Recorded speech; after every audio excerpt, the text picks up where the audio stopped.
Bonjour, bien-aimés, chers frères et sœurs en Christ.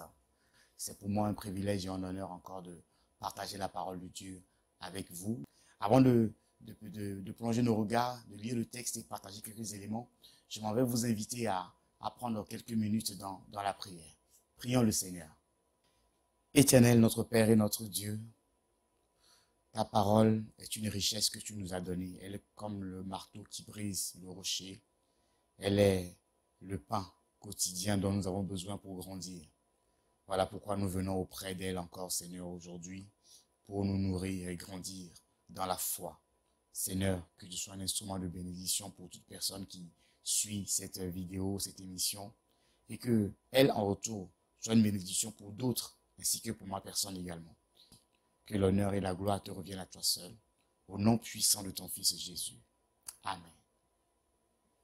Voilà, le texte qui nous est proposé aujourd'hui se trouve dans le livre, nous continuons notre lecture dans 1 Corinthiens chapitre 10, à partir du verset 11 jusqu'au verset 15. Lisons la parole de Dieu.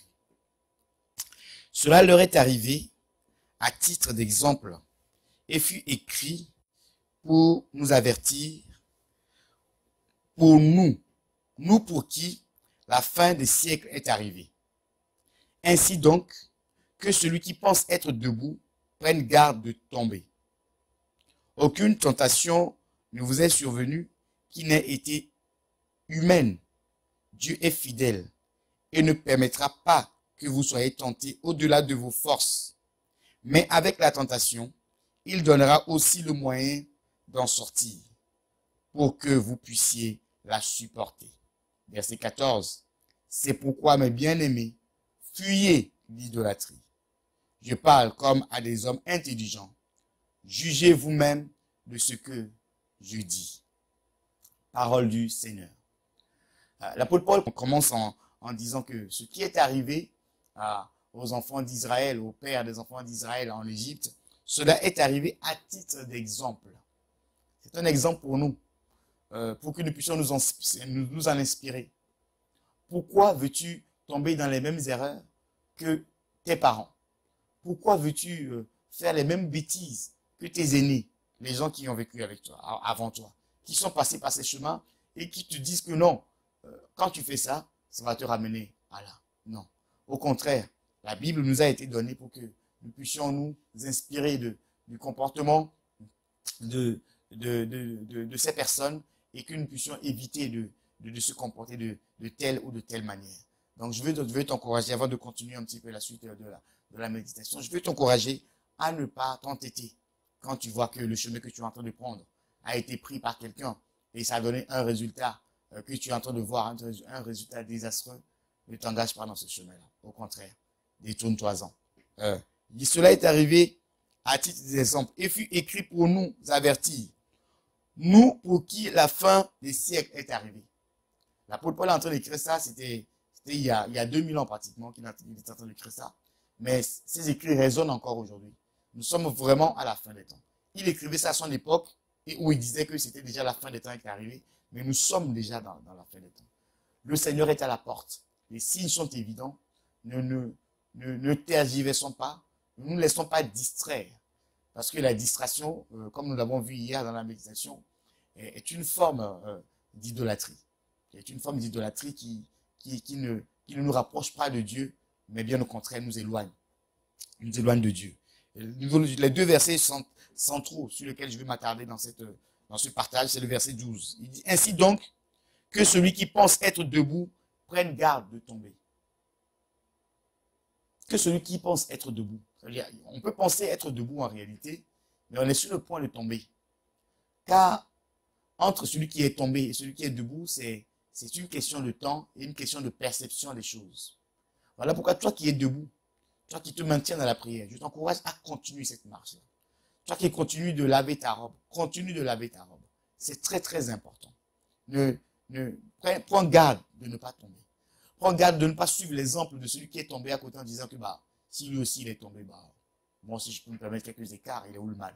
Non, prends garde à toi. Garde tes pieds dans le chemin que Dieu a tracé. Ce qu'il est en train de vivre, tu ne sais pas, tu ne connais pas son passé, tu ne connais pas quelle est sa relation avec le Seigneur. Voilà comment beaucoup de personnes parce que des serviteurs de Dieu sont tombés, ont été pris dans des péchés graves, se laissent aller eux aussi à des choses en disant que si les pasteurs le font, pourquoi pas nous aussi? Non, bien-aimé. Tu ne connais pas son alliance, tu ne connais pas ses engagements, tu ne connais pas les chemins par lesquels le Seigneur est en train de faire passer. Ne te sers pas de ça pour pouvoir justifier ton péché à toi. De toute manière, chacun aura à rendre compte de ses péchés. Donc non, prends garde à toi de ne pas tomber. Et reste attaché au Seigneur, reste attaché au principe. Le deuxième verset, c'est le verset 13. Il dit, « Aucune tentation ne vous est survenue qui n'ait été humaine. Dieu est fidèle et ne permettra pas que vous soyez tentés au-delà de vos forces. Mais avec la tentation, il donnera aussi le moyen d'en sortir pour que vous puissiez la supporter. » Comme je le disais tantôt, la tentation, c'est le palier qui nous ramène petit à petit vers le péché, vers l'idolâtrie, vers l'impudicité, vers tous ces péchés-là qui nous éloignent de Dieu. Et nous devons faire attention quand la tentation est là. Même le Seigneur Jésus-Christ a été tenté. Et Dieu n'a pas utilisé, le diable, pardon, n'a pas utilisé n'importe quel moyen pour le tenter. Il a utilisé la Bible. Et le Seigneur a su répondre. Parce que Dieu prévoit toujours un moyen pour que nous puissions sortir de la tentation. Es-tu tenté? Tenté de voler, de tricher, de mentir? Oh, bien-aimé, écoute la voix qui te parle. Écoute la voix, la paix, la voix de la sagesse qui résonne en toi. Qui dit, je ne prends pas ce chemin-là. Parce que le Seigneur a prévu un moyen que tu puisses t'en sortir. Quand la tentation est là, reste le regard plongé dans la parole de Dieu. Jésus-Christ n'a pas utilisé autre chose que la parole de Dieu pour répondre au diable dans Matthieu chapitre 4 et dans Luc chapitre 4, quand le diable est venu le tenter. Et il a répondu. Et le diable s'est éloigné de lui. Voilà pourquoi la Bible dit, résistez au diable. Résistez au diable. Et il fuira loin de vous. Je veux t'encourager à résister encore. Ne flanche pas. Ne te laisse pas, ne cède pas. Ne te laisse pas tomber. Non, non, non, bien aimé. Résiste encore. Résiste encore. Et le Seigneur finira par te fortifier, par te relever. Et tu auras la victoire sur ce péché qui a voulu t'en dominer sur toi. Voilà, bien aimé, je voulais m'arrêter là pour dire que ne cède pas à la tentation. Ne cède pas aux sirènes de la tentation qui sont en train d'essayer de prendre de ce que tu as. L'exemple a été donné. Nous avons des exemples dans la Bible à suivre. Nous avons également des exemples à ne pas suivre. Ne tombe pas dans les mêmes erreurs que ceux qui t'ont précédé. Prions le Seigneur. Oh, notre Père et notre Dieu, nous avons ta parole pour nous éclairer dans les ténèbres de ce monde qui est en train de se perdre.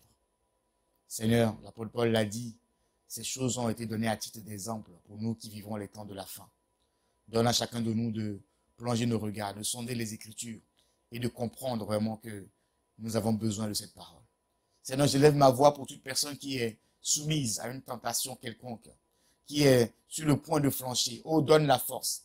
Comme il est écrit dans cette parole, Seigneur, que nous voulons de méditer, que quand la tentation arrive, aucune tentation n'est au-dessus de nos forces.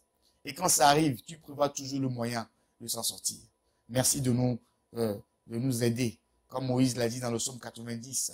Apprends-nous à compter nos jours, Seigneur, afin que nous puissions appliquer notre cœur à la sagesse, à l'intelligence et à juger, Seigneur, de ta parole, à prendre ce qui est bien, à suivre les exemples qui sont bons et à nous écarter de tout mauvais exemple que tu nous as donné à titre d'exemple pour nous instruire.